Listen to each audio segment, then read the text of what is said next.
बड़ी खबर आपको बता दें, सीपीएम महासचिव सीताराम येचुरी का निधन हो गया है।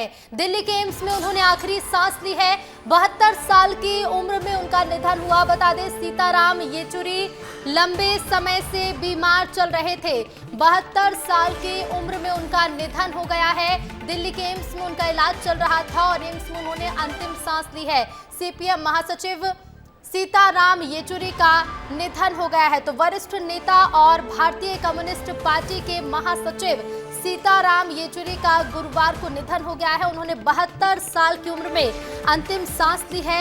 लंबे समय से बीमार चल रहे थे, जिसके चलते उन्हें पिछले दिनों एम्स में भर्ती कराया गया था, जहां उन्होंने अंतिम सांस ली। 72 साल की उम्र में इस दुनिया को अलविदा कह दिया। तो बता दें, सीताराम येचुरी भारतीय कम्युनिस्ट पार्टी के महासचिव और पार्टी के संसदीय समूह के नेता रहे। उनका जन्म 12 अगस्त 1952 को चेन्नई में हुआ था। 2016 में राज्यसभा में सर्वश्रेष्ठ सांसद पुरस्कार से सम्मानित भी किए गए और अब 72 साल की उम्र में दिल्ली एम्स में उन्होंने अंतिम सांस ली है। और फोन लाइन पर हमारे साथ editor in chief Brajesh Rajput ji जुड़ गए हैं। ब्रजेश जी, एक दुखद खबर है, सीताराम येचुरी का निधन हो गया है।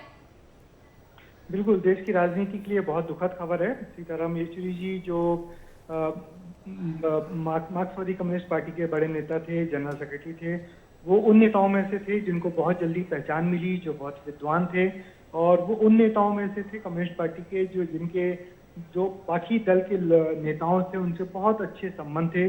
और उन दिनों में जब यहाँ पे देश में गठबंधन की सरकारें चलती थी, उस गठबंधन की सरकारों में दूसरे दलों के नेताओं के बीच में तालमेल करने, अपनी दोस्ती निभाने और किसी खास मकसद पर उनको राजी करने के लिए येचुरी साहब की बड़ी बढ़िया भूमिका थी।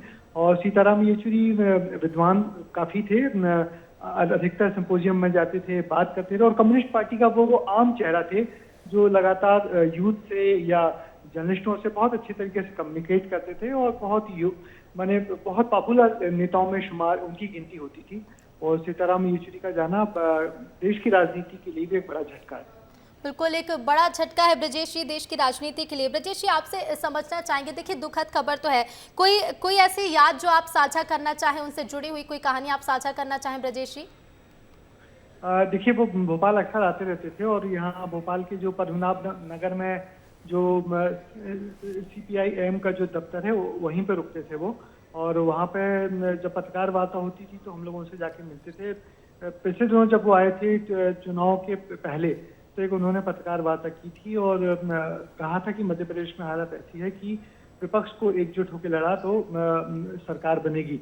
मगर चूंकि कांग्रेस ने अकेले चुनाव लड़ा, पार्टी को कोई सीट नहीं थी। मगर येचुरी को सुनना हमेशा बहुत अच्छा लगता था।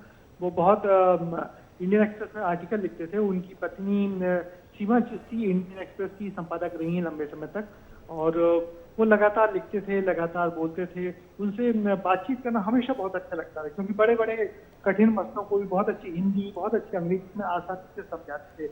आमतौर पर हम लोगों ने कम्युनिस्ट पार्टी की जो लीडरशिप देखी है वो बहुत बुजुर्ग होती, बहुत बड़ी उम्र में जाके लोगों को पार्टी का महासचिव बना दिया। मगर उन नेताओं में थे जो बहुत युवा काल में ही जिनको ये पद मिल गया था। उसकी वजह ये थी कि बहुत उनकी दूसरे पार्टी के जो लीडर्स हैं उनके पीछे बहुत अच्छे संबंध थे, बहुत अच्छे से बात करते थे, बहुत अच्छे से उनको कम्युनिकेट करते थे। और जो गठबंधन की सरकारें जो हमारे देश में 2 बार हुई, उन गठबंधन की सरकारों को आगे बढ़ाने में उनका बड़ा रोल होता था। वो कांग्रेस के नेताओं के साथ भी उतनी बढ़िया तरीके से बातचीत करते थे जितने बढ़िया तरीके से लोगों बीजेपी के नेताओं से।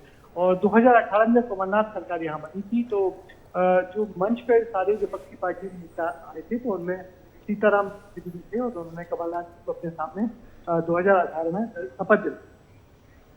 बिल्कुल बिल्कुल ब्रजेश जी, फिलहाल शुक्रिया आपका हमसे जुड़ने के लिए। तो देखिए, CPM महासचिव सीताराम येचुरी का निधन हो गया। निश्चित तौर पर राजनीतिक जगत के लिए एक बड़ी क्षति है, एक बड़ी दुख की खबर है। दिल्ली के एम्स में आपको बता दें उन्होंने अंतिम सांस ली है। इलाज के लिए उन्हें पिछले दिनों ही भर्ती करा दिया गया था। 72 साल की उम्र में उनका निधन हुआ। लंबे समय से सीताराम येचुरी बीमार चल रहे थे।